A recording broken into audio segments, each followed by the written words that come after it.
ஒரு வழியாக வேளாங்கண்ணி போய் பார்த்திங்கன்னா மொட்டை போட்டாச்சு. வேண்டுதல் பெருசாக வச்சுருந்தோம். மொட்டை போட்டுட்டு முட்டி போட்டு கும்பிட்டு மாதாவை போய் பார்க்கணும் அப்படி சொல்லி தான் நான் வேண்டுதல் பண்ணியிருந்தேன். அதே மாதிரியே மொட்டை போட்டாச்சு. என்னுடைய வீடியோ வந்து அவருடைய ஃபோனில் இருக்குது. நான் அதை அப்புறமா உங்களுக்கு அப்லோட் பண்ணுறேன். இப்போ வந்து கணவர் வந்து எனக்காக சேர்த்து அவரும் மொட்டை போட்டார். மொட்டை போட்டு முடிச்சுட்டு அப்புறம் 6:30 மணிக்கு தான் உள்ளே விடுவோம் முட்டி போட்டு அப்படி சொல்லிட்டு ஈவினிங் சொன்னாங்க. அதனால் அந்த டைமில் போனோம். செம கூட்டங்க. அதுவும் லீவு நேரம்னா வேளாங்கண்ணி செம கூட்டம். முட்டி போட்டு நடந்துட்டுருக்கேன் பாருங்கள். அந்த பிங்க் கலர் சுடிதார் போட்டு மொட்டை போட்டு அது ரொம்ப ஃபஸ்ட்டு பார்த்திங்கன்னா எனக்கு நடக்கும்போது ஒன்றும் தெரியலை, ஈஸியாக தான் இருந்துச்சு.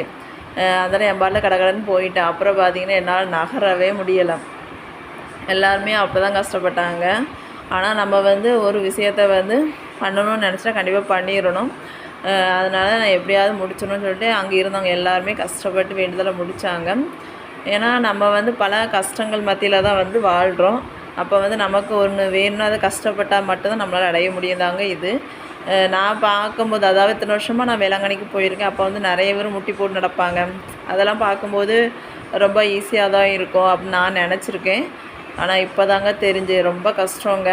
அப்போ அவங்க எவ்வளோ பெரிய மன உளைச்சலில் இருந்து அந்த வேண்டுதல் வந்து கண்டிப்பாக பண்ணியிருப்பாங்கன்னு நினச்சிடுங்க. அதாவது இப்போ நமக்கு ஒரு பிரச்சனை வரும்போது நம்ம மாதாவை வந்து கண்டிப்பாக தேடும். நானே அப்படி தாங்க தேடினேன். இந்த வேண்டுதல் எதற்காகன்னு பார்த்தீங்கன்னா என் பையனுக்காக இந்த வேண்டுதல் வந்து நான் பண்ணியிருக்கேன்.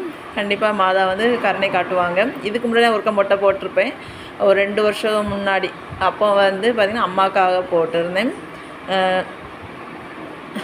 என்ன பண்ணேன்னு தெரியல எனக்கு. அதாவது ரொம்ப 4-5 மாதமாகவே ரொம்ப மன உளைச்சலாக இருந்துச்சு. அப்போ வந்து தோணுச்சு, சரி நம்ம வேளாங்கண்ணி மாதாவை வேண்டிக்கிட்டு முட்டை போட்டு முட்டி போட்டு நடக்கலாம் அப்படி சொல்லி தாங்க இந்த வேண்டுதலே வந்து நாங்கள் வந்து பண்ணினோம். ரொம்ப கஷ்டமாக இருந்தாலும் வந்து எப்படியாவது முடிச்சிடணும்னு சொல்லி முட்டி போட்டு 4 கால் நடந்த மாதிரி எல்லாருமே என்ன போகிறாங்களா அந்த மாதிரி தாங்க போய் முட்டி போட்டு முடித்தோம். மாதா கண்டிப்பாக வந்து ஒவ்வொருடைய வேண்டுதலையும் கண்டிப்பாக நிறைவேற்றுவாங்க. இந்த வருஷம் பார்த்திங்கன்னா எந்த அளவு, அதாவது நான் லீவில் ஒவ்வொரு டைமும் போயிருக்கேன். போகும்போது பார்த்திங்கன்னா அந்தளவுக்கு கூட்டம் பார்த்ததில்ல.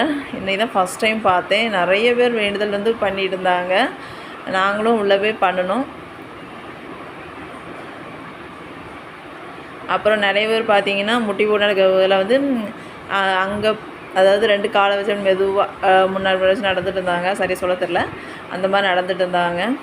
ஆனால் வந்து பார்த்திங்கன்னா ஃபஸ்ட்டு வந்து பார்த்திங்கன்னா நடக்கும்போது ரொம்ப கஷ்டமாக, அதாவது முட்டி போட்டு நடக்கும்போது ரொம்ப கஷ்டமாக இருந்தது எனக்கு. அப்புறம் பார்த்தேன் நம்ம வந்து மனசால் வந்து அதாவது மாதாவை நினச்சிக்கிட்டே போகலாம் அப்படி சொல்லிட்டு இந்த இடத்த எப்படியாவது அதாவது வேண்டுதல் எப்படியாவது முடிக்கணும் அப்படின்னு சொல்லிட்டு ஃபஸ்ட்டு வந்து மாதாவே சரணம், மாதாவை வேண்டிக் கொள்ளும் அப்படி சொல்லி